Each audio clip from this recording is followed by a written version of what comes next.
maam li may ñaan waa Sénégal yi nañ ma jàppale ci sama 50 000 yi ma leboon pour bëgg koo jox Alaaji Kunkandé pour ñu mën a dem Europe ngeen dimbale ma ci bu baax a baax. loolu donc moom laa am soxla sama soxla Sénégal yëpp loolu. waaw Kunkandé li day xar géej gi yow loo ci xalaat. waaw ci laa bëgg a jaar dem.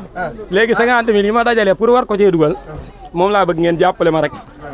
ku ma ko joxal. te jàpp nga ne bu xaree moom da nga am yoon woo jaar tey. jaral na ma daw. ndax bu ko xaree dana yegg Espagne.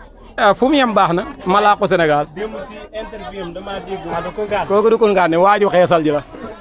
kooku waaju xeesal ji la du Kunkandé. waaw Kunkandé affaire yi ni mu kii nii daal neex. laa ilaha illallah dafa tas sama yaakaar nga naan.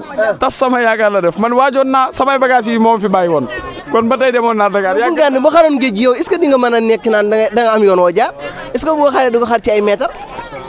non non déedéet da koy xar mu dem. da koy xar mu jàll waaw.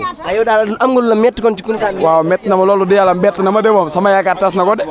ñi ñëpp gaa yëpp nanoo bëggoon a dem waaw bis bi fii la waroon a taxaw te gis nga affaire yi gars yi xam nga rek. mooy loolu looy wax Kunkandé kon. jox leen beneen date day na dem sa xaj. Kunkandé moom waxuma ko wax dëgg yàlla. yow daal bokkoo ci ñi nga xam ne yéen a ngi dund ay Kunkandé ay xar géej gi. non non man yooyu moom dund ma ko wax dëgg yàlla. waaw wax dëgg yàlla. non non mosuma ko gëm nag wax dëgg yàlla waaw. waaw taw bi kon kaa dugg mujj ci liggéey bi. ok merci jërëjëf sëñ Fallou rek yaa am gën a xam.